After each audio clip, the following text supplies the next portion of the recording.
Hello everyone! In this video we will go through some of the rules for the Swedish Championship in HEMA. For more in-depth information about these rules, see this document down here below and also published in the other channels. This will mainly be about the quality rules, but I will also say some words about afterblow, dominance and warnings. We want to place an extra high emphasis on quality this competition. We will do this mainly by changing how slices are scored. The purpose of this is to remove the muddy middle ground between the scoring actions. If it's unclear if an action is a cut or a slice or a thrust, then it probably was neither and shouldn't score at all. We will only be scoring slices against the neck, both front and sides, like this, and against the underarms, like this. In addition, we want to see structure and some part of a shot involved in a slice. To compensate for these more demanding quality requirements, slices will be awarded 2 points. Slice-like actions against any other part of the body will not be scored at all, and they will not cause break. Slices will not be scored at all in rapier and dagger. When it comes to cuts, we want to see a clear, committed action. This means some cutting arc, or at least some body involvement into each cut. We don't want some wobbly motion that accidentally hits with the edge. The hardness of the cuts, however, is not a quality requirement.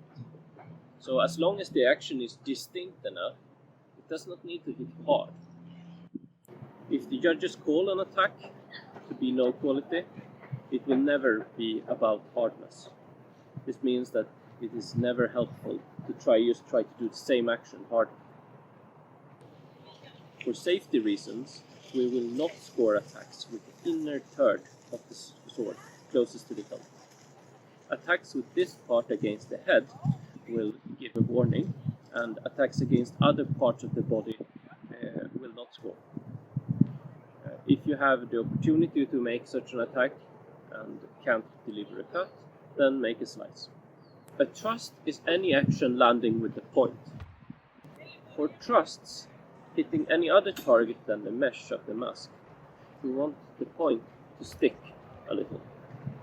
If it slides off, it will count as a missed thrust. Taken together, all of these quality rules will create a fairly large middle space between the scoring actions, which will not score. We believe that this will make judging easier, more accurate, and it will lead to more constructive fencing by the fencers. It will also make the competition safer. When it comes to afterblow, we will be counting the afterblow from the action where point is called to where one of 3 things have happened. A pause, an attack, or a parry. So, as long as you make an immediate direct attack, that counts as an afterblow. However, if there is some pause, then the afterblow is immediately gone. If there is a blade contact after the initial attack, the afterblow is immediately gone. And if there is an additional attack by the opponent, so for instance the opponent strikes twice, the afterblow is also gone. I will say some short words about warnings.